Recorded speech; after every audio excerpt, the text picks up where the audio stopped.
ذرا تصور کریں، صرف 8 سال کا ایک معصوم بچہ جو اپنی والدہ کے ساتھ ننیال جا رہا تھا، راستے میں اغوا ہوا، غلام بنا کر بازار میں بیچ دیا گیا۔ برسوں بعد جب اس کا باپ اسے لینے آیا تو اس بچے نے آزادی چھوڑ کر ایک ہستی کے ساتھ رہنے کا فیصلہ کیا۔ آخر وہ ہستی کون تھی اور ایسا کیا اخلاق تھا کہ ایک بیٹا اپنے باپ کے ساتھ جانے پر بھی راضی نہ ہوا؟ آئیے سنتے ہیں۔ وہ 8 سالہ بچہ اپنی والدہ کے ساتھ ننیال جا رہا تھا۔ یقینی طور پر عام بچوں کی طرح وہ آنکھوں میں خواب سجائے جا رہا ہوگا۔ وہاں جا کر ننیال والوں سے لاڈ اٹھواؤں گا، فلاں فلاں کھیل کھیلوں گا، فلاں رشتے کے بھائی سے ملوں گا۔ لیکن راستے میں ظالموں نے انہیں نہ صرف لوٹ لیا بلکہ اس معصوم بچے کو اغوا بھی کر لیا اور اسے لے جا کر مکے کے بازار عکاظ میں فروخت کر دیا۔ ان کی والدہ ان کے غم میں نڈھال اور باپ ان کی تلاش میں بے حال تھا۔ انہیں خریدنے والے نوجوان نے انہیں اپنی پھپھی کو تحفتاً دے دیا۔ بہت سارے سال گزر گئے، بچہ اب جوان ہو چکا تھا۔ ایک دن ان کے قبیلے بنو کلب کے کچھ لوگ حج کے ارادے سے مکہ آئے۔ وہاں ان کی نظر اچانک ایک نوجوان پر پڑی۔ اگرچہ وہ بچپن میں بچھڑے تھے لیکن قبیلے کے لوگ ان کی شباہت اور خاندانی خد و خال سے واقف تھے، اس لیے انہوں نے فوراً اس نوجوان کو پہچان لیا۔ جب ان لوگوں نے ان کا حال پوچھا تو نوجوان نے اپنے قبیلے والوں کو پہچان لیا اور اپنے گھر والوں کی خیریت دریافت کی۔ انہوں نے ان مسافروں کے ذریعے اپنے والدین کو ایک پیغام اشعار کی صورت میں بھیجا تاکہ انہیں معلوم ہو سکے کہ ان کا بیٹا زندہ ہے۔ یہ نوجوان حضرت زید بن حارثہ رضی اللہ تعالیٰ عنہ تھے اور اب مکے میں ایک نہایت کریم ہستی محمد رسول صلی اللہ علیہ وآلہ وسلم کے پاس تھے۔ ان کے قبیلے کے لوگوں نے واپس جا کر حضرت زید رضی اللہ تعالیٰ عنہ کے والد حارثہ بن شراحل کو مکے کا پورا بتایا اور بتایا کہ ان کا بیٹا وہاں ایک معزز گھرانے میں ہے۔ اس اطلاع کے بعد حارثہ اپنے بھائی زید کے چچا کو ساتھ لے کر بھاری رقم کے ساتھ مکہ پہنچا تاکہ اپنے بیٹے کو چھڑا سکیں۔ اے عبد المطلب کے پوتے، اے اپنی قوم کے سردار، ہم آپ کے پاس اپنے بیٹے کے لیے آئے ہیں، ہم پر احسان کریں اور فدیہ لے کر اسے ہمارے سپرد کر دیں۔ نبی کریم صلی اللہ علیہ وآلہ وسلم کا بے مثال جواب ملاحظہ فرمائیں۔ آپ صلی اللہ علیہ وآلہ وسلم نے ان سے کوئی رقم طلب نہیں کی بلکہ ایک ایسی پیشکش کی جو تاریخ میں پہلے کبھی نہیں سنی گئی تھی۔ آپ صلی اللہ علیہ وآلہ وسلم نے فرمایا، زید کو بلاؤ اور اسے اختیار دو، اگر وہ تمہارے ساتھ جانا چاہے تو وہ بغیر کسی فدیے رقم کے تمہارا ہے، اور اگر وہ میرے پاس رہنا چاہے تو میں اسے چھوڑنے والا نہیں جو مجھے کسی اور پر ترجیح دے۔ جب حضرت زید تشریف لائے تو نبی کریم صلی اللہ علیہ وآلہ وسلم نے پوچھا، کیا تم انہیں پہچانتے ہو؟ زید نے عرض کی، جی ہاں، یہ میرے والد ہیں اور میرے چچا ہیں۔ تب آپ صلی اللہ علیہ وآلہ وسلم نے فرمایا، تم مجھے بھی جانتے ہو اور میری صحبت کو بھی دیکھ چکے ہو، اب چاہو تو ان کے ساتھ چلے جاؤ یا میرے پاس رہ جاؤ۔ حضرت زید رضی اللہ تعالیٰ عنہ نے ایک لمحہ بھی ضائع کیے بغیر وہ جملہ کہا جو رہتی دنیا تک عشق رسول صلی اللہ علیہ وآلہ وسلم کی مثال بن گیا۔ میں آپ صلی اللہ علیہ وآلہ وسلم کے مقابلے میں کسی کو ترجیح نہیں دے سکتا۔ آپ صلی اللہ علیہ وآلہ وسلم میرے لیے والد اور چچا دونوں کے قائم مقام ہیں۔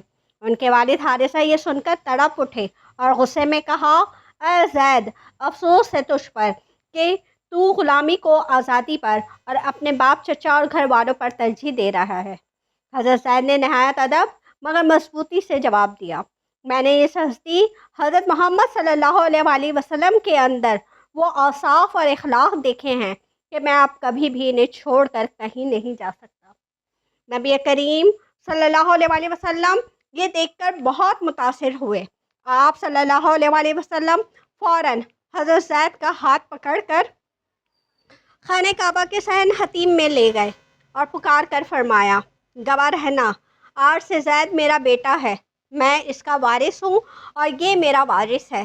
یہ دیکھ کر حضرت زید کے والد اور چچا کا غم خوشی میں بدل گیا، کیونکہ انہوں نے دیکھ لیا کہ ان کا بیٹا کسی غلامی میں نہیں بلکہ کائنات کی سب سے عظیم ہستی کے سایہ شفقت میں ہے۔ اس دن کے بعد سے لوگ انہیں زید بن محمد کہنے لگے، جب تک کہ قرآن نے اسے منع نہیں کیا۔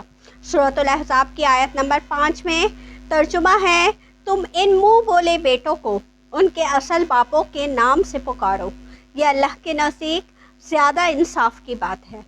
جب رسول اللہ صلی اللہ علیہ وسلم اسلام کی دعوت کے لیے تشریف لے گئے اور وہاں کے اوباشوں نے آپ صلی اللہ علیہ وسلم پر پتھر برسائے تو حضرت زید بن حارثہ رضی اللہ تعالیٰ عنہ آپ صلی اللہ علیہ وسلم کے آگے ڈھال بن گئے۔ وہ پتھروں کو اپنے جسم پر روکتے رہے تاکہ رسول اللہ صلی اللہ علیہ وآلہ وسلم محفوظ رہے۔ رسول اللہ صلی اللہ علیہ وسلم معاشرے سے خاندانی اونچ نیچ اور غلامی کے تعصب کو ختم کرنا چاہتے تھے۔ اس مقصد کے لیے آپ صلی اللہ علیہ وسلم نے حضرت زید جو کبھی غلام رہے تھے کا نکاح اپنی پھوپھی زاد بہن حضرت زینب بنت جہش سے کروایا، جو قریش کے انتہائی معزز گھرانے سے تعلق رکھتی تھی۔ یہ نکاح طبقاتی نظام کو توڑنے کی ایک بہت بڑی مثال تھا، لیکن دونوں کے مزاج میں ہم آہنگی نہ ہو سکی۔ حضرت زید نے بڑی کوشش کی کہ نباہ ہو جائے، لیکن حالات سازگار نہ ہوئے اور انہوں نے حضرت زینب کو طلاق دے دی۔ اس واقعے کے بعد اللہ تعالیٰ کے حکم پر رسول اللہ صلی اللہ علیہ وسلم نے خود حضرت زینب سے نکاح کیا تاکہ یہ جاہلانہ رسم ہمیشہ کے لیے ختم ہو جائے کہ منہ بولے بیٹے کی طلاق یافتہ بیوی سے شادی نہیں ہو سکتی۔ اس پورے واقعے کا ذکر قرآن پاک کی سورہ احزاب میں ہے۔ صحابہ کرام فرماتے ہیں کہ رسول اللہ صلی اللہ علیہ وسلم کو حضرت زید سے جتنی محبت تھی اس کی مثال ملنا مشکل ہے۔ سلطنت اسلامیہ میں سب کو معلوم تھا کہ اگر حضور صلی اللہ علیہ وسلم سے کوئی ایسی بات منوانی ہو جس میں عام طور پر آپ صلی اللہ علیہ وسلم سختی فرماتے ہیں تو حضرت زید کو بھیجا جاتا تھا۔ جب بھی حضرت زید کسی سفر یا مہم سے واپس آتے، رسول اللہ صلی اللہ علیہ وسلم خوشی سے اٹھ کھڑے ہوتے، انہیں گلے لگاتے اور ان کا ماتھا چومتے۔ صحابہ کرام نے حب رسول اللہ یعنی رسول اللہ صلی اللہ علیہ وسلم کے محبوب یا چہیتے کے نام سے پکارتے تھے۔ بعد میں ان کے بیٹے حضرت اسامہ کو حب ابن حب، چہیتے کا چہیتا کا لقب ملا۔ حضرت ام ایمن رضی اللہ تعالیٰ عنہ رسول اللہ صلی اللہ علیہ وسلم کی والدہ ماشطہ کی لونڈی تھیں اور انہوں نے حضور صلی اللہ علیہ وسلم کو بچپن میں پالا تھا۔ آپ صلی اللہ علیہ وسلم ان کا بہت احترام کرتے تھے اور فرماتے تھے، ام ایمن میری ماں کے بعد میری ماں ہے۔ ایک دن رسول اللہ صلی اللہ علیہ وسلم نے صحابہ سے فرمایا، جو شخص کسی جنتی خاتون سے نکاح کرنا چاہتا ہے وہ ام ایمن سے نکاح کر لے۔ یہ سن کر حضرت زید بن حارثہ فوراً آگے بڑھے اور انہوں نے حضرت ام ایمن سے نکاح کر لیا۔ حالانکہ ام ایمن عمر میں ان سے کافی بڑی تھی۔ اس بابرکت نکاح سے حضرت اسامہ بن زید پیدا ہوئے، جنہیں حضور صلی اللہ علیہ وسلم اپنے نواسے حضرت حسن کی طرح اپنے گھٹنوں پر بٹھایا کرتے تھے۔ ایک عسکری واقعے میں حضرت زید بن حارثہ کو ایک قبیلے کی سردار عورت ام قرفہ کے خلاف مہم پر بھیجا گیا، جو مسلمانوں کے خلاف شدید سازشیں کرتی تھی۔ حضرت زید نے اس مہم کو بڑی کامیابی سے سر کیا۔ جب وہ فتح کی خبر لے کر مدینہ پہنچے اور رسول اللہ صلی اللہ علیہ وسلم کے حجرے کا دروازہ کھٹکھٹایا تو حضور صلی اللہ علیہ وسلم اس وقت چادر اوڑھے ہوئے تھے۔ آپ صلی اللہ علیہ وسلم خوشی کے مارے چادر سنبھالے بغیر اسی حالت میں جلدی سے دروازے کی طرف دوڑے، حضرت زید کو گلے لگایا اور انہیں پیار کیا۔ صحابہ فرماتے ہیں کہ ہم نے حضور صلی اللہ علیہ وسلم کو کسی اور کے لیے اس طرح بے قرار ہو کر دوڑتے ہوئے نہیں دیکھا۔ موتا کے مقام پر مسلمانوں کا مقابلہ ایک بہت بڑی رومی فورس سے تھا۔ حضرت زید بن حارثہ نے اسلامی پرچم تھام کر بے مثال شجاعت کا مظاہرہ کیا۔ وہ دشمن کی صفوں میں گھس گئے اور بہادری سے لڑتے ہوئے نیزوں کی زد میں آ کر شہید ہو گئے۔ جب ان کی شہادت کی خبر مدینہ پہنچی تو نبی کریم صلی اللہ علیہ وسلم کی آنکھوں میں آنسو آ گئے۔ آپ صلی اللہ علیہ وسلم ان کے گھر تشریف لے گئے اور ان کی چھوٹی صاحبزادی کو روتا دیکھ کر خود بھی زار و قطار رونے لگے۔ جب صحابہ نے پوچھا کہ اے اللہ کے رسول یہ کیا ہے، تو آپ صلی اللہ علیہ وسلم نے فرمایا یہ ایک محب کی اپنے محبوب کے لیے تڑپ ہے۔ حضرت زید رضی اللہ تعالیٰ عنہ 55 سال کی عمر میں شہادت پائی۔ آپ کی رسول کریم صلی اللہ علیہ وسلم سے بے مثال محبت کی وجہ سے لوگ آپ کو حب رسول اللہ کے نام سے پکارتے تھے۔